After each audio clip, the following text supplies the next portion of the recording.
Tales of Folk and Fairies by Catherine Pyle. The Magic Turban, the Magic Sword, and the Magic Carpet. A Persian story. There were once two brothers, the sons of a rich merchant, and when he died, he left all his estate to be divided between them equally. This was done, and the elder at once set about trading and improving his condition, so that very soon he became twice as rich as he had been. But the younger son had no luck. Everything he undertook failed. Moreover, he never had the heart to say no to a friend in need. So before long, he was left with not a penny in his purse or a roof over his head. In his distress, he went to his elder brother and asked help of him. "How is this?" said the elder. "Our father left the same to both of us, and I have prospered in the world and have now become a rich man. But you have not even a roof to shelter your head or a bite to eat." "Well, that's a long tale," said the younger, "and what is done is done. But give me another chance, and it may be that this time I will succeed in the world."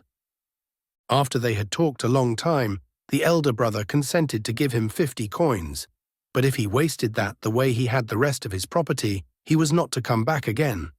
The younger brother took the money and went off with it, but it was not long before it had slipped through his fingers just the way his other money had. Before long, he was back at his brother's door, asking for help again. The older brother scolded and reproached him. He was a spendthrift and a waster. But in the end, he gave him another 50 coins and bade him be off, and not dare to return again.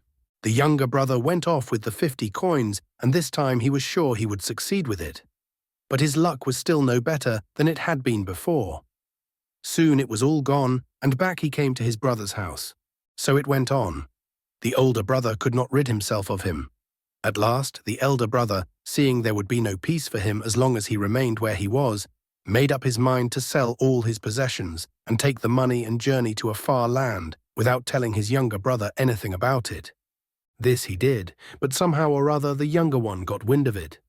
He found what ship his brother was to sail on, and then he crawled aboard at night when nobody was watching and hid himself among the cargo. The next day the ship set sail. Soon they were out at sea. Then the elder brother came out on deck and strutted up and down, and he rejoiced at heart that he had shaken off the younger lad, and with good luck might never see him again. But just as he thought this, whom should he see but the lad coming across the deck to meet him and give him greeting? The elder was a sick and sorry man. It seemed there was no ridding himself of his brother. At the first port they touched, he left the ship, and his brother got off with him, for he had no idea of being left behind. The elder brother stood there on the shore and looked about him. Then he said, "Listen now, it is a long way to the town.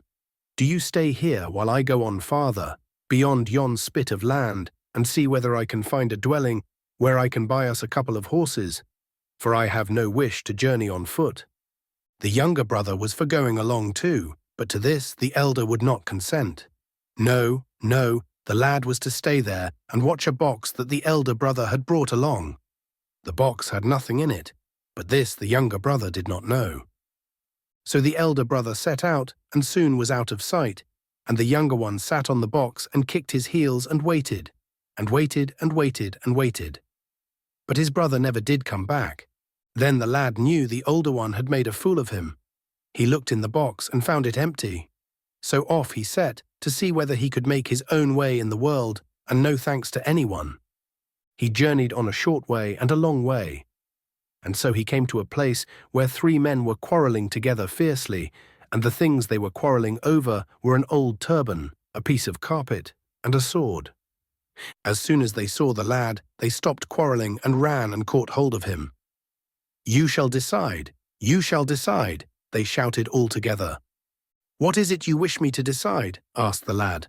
Then the men told him they were 3 brothers, and that when their father died, he had left them these 3 things, the turban, the carpet, and the sword. Whoever placed the turban on his head would at once become invisible.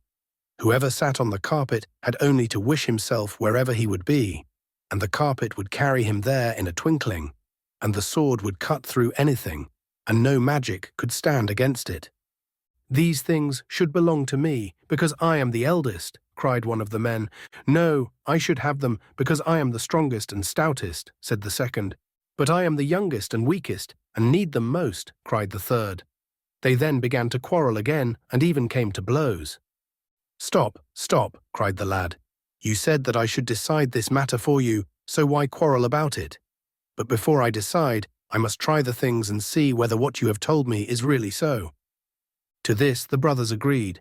First they gave him the sword, and the lad took it in his hand and aimed a blow at a rock nearby, and the sword cut through the rock as smoothly and easily as though it had been a piece of cheese. "Now give me the turban," said the lad. The brothers gave him the turban, and he placed it upon his head, and at once became invisible. "Now the carpet." The brothers spread out the carpet on the ground, and the lad seated himself upon it with the turban still upon his head and the sword in his hand. Then he wished himself far away in some place where the brothers would never find him. Immediately he found himself in the outskirts of a large city. He stepped from the carpet and rolled it up and took the turban from his head and looked about him. He had no idea of going back to return the things to the brothers, and if they waited for him, they waited a long time. "It will teach them not to quarrel, but to live at peace with each other," said the lad to himself. Then he made his way to the nearest house, for he was hungry and meant to ask for a bite to eat. He knocked, and an old woman opened the door, and she was so old that her chin and her nose met. "Good day, mother," said the lad. "Good day to you," answered the crone. "Will you give me a bite to eat, for the love of charity?" Yes, the crone would do that. She gave him a bite and a sup and a bit over, and while he was eating and drinking, she sat and talked with him. "What is the news here in the city?" asked the lad. "Oh, the same news as ever." "And what is that?" "For I am a stranger here, and know no more of yesterday or the week before than of today." "Then I will tell you. Over yonder lies the castle, and the king lives there. He has only one daughter, and she is a beauty, you may believe. Every night the princess disappears from the castle, and where she goes no one can tell but herself, and she will not. So the king has offered a reward to anyone who will find out. The half of his kingdom he offers, and the hand of the princess as well, if only anyone can tell him where she goes." "That is a good hearing," said the lad. "I have a mind to try for that prize myself." "No, but wait a bit," said the old woman. "There is another side to the story, for if you try and fail, your head will be lifted from your shoulders with a sharp sword, and you are too fine a young man to lose your life in that way." But the lad was determined to try. In vain the old woman warned and entreated him. He thanked her for the meal he had eaten, and then off he set for the palace. There he told the errand that had brought him, and after that it did not take long for him to get to see the king. "So you think you can find out where the princess goes at night?" said the king. Yes, the lad thought he could. Very well then, he might have a try at it. But he must remember that if he tried and failed, his head would be cut from his shoulders with a sharp sword. Yes, the lad understood that, and he was ready to take the risk. So that night he was taken to the door of a room in a high tower, and the room was of iron and had only one door and one window. Into this room the princess was put every night, and it would be the duty of the lad to watch at the door and see either that she did not leave it, or where she went. Presently the princess came upstairs and passed by the lad without so much as a glance. But his heart leapt within him. She was so beautiful. She opened the door to go in, and the lad put on his turban of darkness and slipped in after her. But the princess did not know that because he was invisible. She closed the door tight and sighed 3 times, and then a great black demon stood before her, and he was terrible to look upon. He was so huge and ugly. "Oh, my dear Lala," said the princess, "let us be off at once. I do not know why, but I feel so frightened, just as though some misfortune were about to come upon me." "That is nonsense," said the demon, "but do you seat yourself upon my head, and we will be off at once."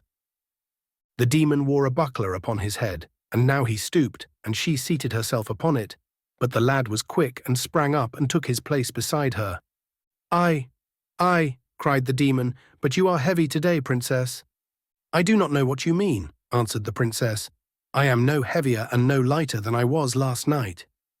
Then the demon flew out through the window and away through the night so fast that the lad had much ado to keep from falling off. After a while, they came to a garden, the like of which the lad had never seen before and never expected to see again. For the leaves of the trees were of silver, and the branches were of gold, and the fruits were emeralds and rubies. As they passed through it, the lad stretched out his hand and broke off a twig and put it in his bosom. Then all the trees in the garden began to sigh and moan. Child of man, why do you break and torture us? The princess shuddered. Someone besides ourselves is here in the garden, she cried. That cannot be, or we would see him, answered the demon, but he was frightened and flew on faster than before. Presently they came to another garden, and it was even more wonderful than the first. For here the trees were of diamonds, and the fruits of every kind of precious stones you can think of. As they passed through it, the lad stretched out his hand and broke off a twig.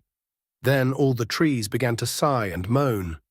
Child of man, why do you break and torture us? They cried. Oh, my dear Lala, what did I tell you? Asked the princess. I am afraid, and she trembled all over her body. The demon answered nothing, but he flew on even faster than ever. Soon after they came to a magnificent palace, and the demon flew in through a window and alighted. Then the princess and the lad leapt down from the buckler, and the demon was glad to have the weight off him. After that he vanished. The princess opened a door and went into another room, with the lad close behind her, and there was the king of all the demons, and he was so huge and black that the demon Lala was nothing to him. My dearest dear one, why are you so late tonight? Asked he of the princess. I do not know what was the matter, answered the fair one, but something is terribly wrong, and she told him all that had happened. The demon laughed at her. You are nervous, said he, but come, you have not kissed me yet. He came close to the princess to kiss her, but the lad stepped between them and gave the demon such a push that he almost fell over. At the same time, he himself gave the princess a kiss upon the cheek. Why do you push me away? Cried the demon, and he was very angry. The princess began to tremble again. I did not push you, said she. Moreover, someone kissed me on the cheek. I am sure somebody is in the room with us. The king demon looked all around, but he could see nobody. Then he called a slave to bring the princess the jeweled slippers she always wore when she came to his palace. The slave brought the slippers on a golden cushion, and they were crusted over with pearls and precious stones. He knelt before the princess, and she took one and put it on, but at the same time the lad took the other and slipped it in his bosom. The princess and the demon did not know what had become of it. They hunted everywhere, but they could not find it. There now, see how careless you are, said the demon, and he bade the slave bring another pair of slippers. This the slave did, but it was the same with this pair as with the others. While the princess was putting on one slipper, the lad took the other and hid it in his bosom. The princess and the demon and the slave all looked for it, but they could not find it. At that, the princess flew into a passion and threw both the slippers away from her. I do not care, said she, and now I will not wear any slippers at all. Never mind, answered the demon. We will have a sherbet together, and after that we will eat. He clapped his hands, and another slave appeared, bearing 2 crystal goblets full of sherbet. The princess took one goblet, and the demon the other. Just as they were about to drink, the lad smote the crystal goblet from the princess's hand so that it fell upon the marble floor and was shattered, and all the sherbet was spilled. The lad picked up a splinter of the crystal and hid it in his bosom with the golden twig, the diamond twig, and the 2 slippers. But the princess shook and trembled until she could hardly stand, and even the demon was troubled. Why did you cast the goblet on the floor? He asked. I did not, answered the princess, but someone struck it from my hand. And she began to weep. The demon comforted her and bade other slaves bring in the feast that had been prepared for him and the princess. Quickly the slaves brought it and placed it before them. The lad had never seen such a feast.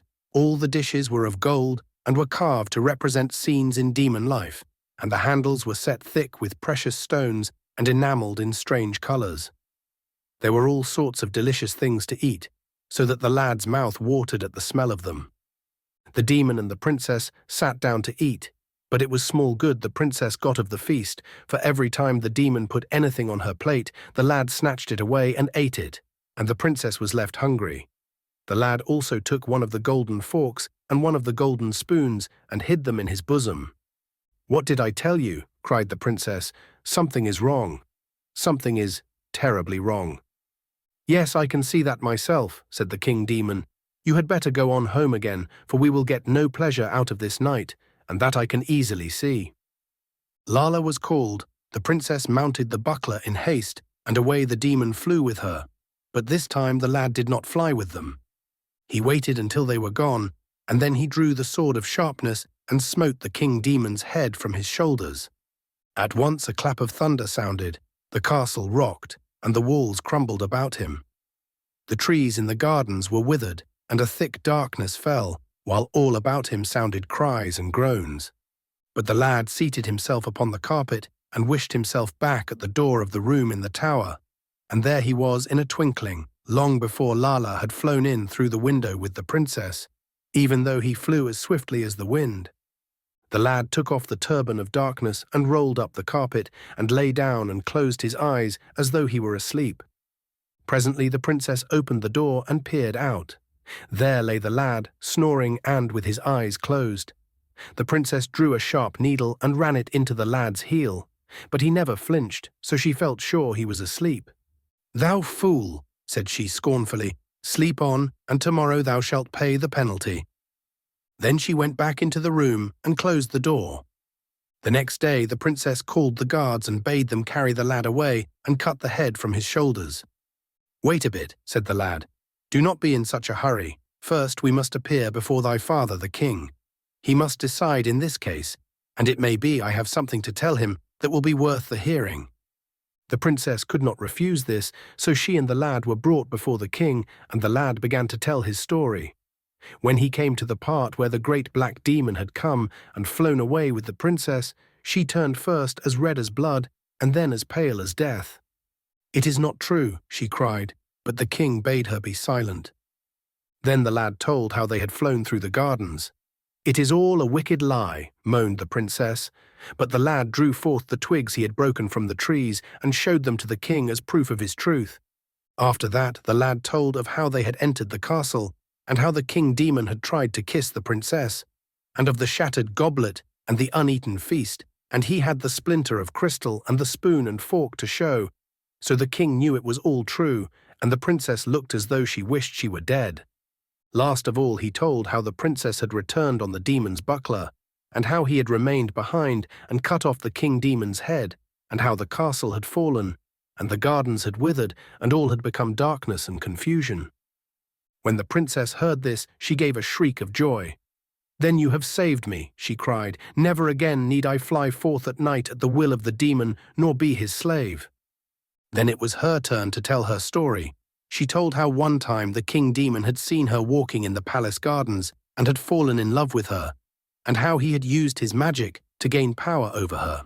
She told how she hated him and feared him, but how against her will he had forced her to come to visit him every night in his castle, and had sent the demon Lala to fetch her. But now that the king demon was dead, she was free, and it was the lad who had saved her.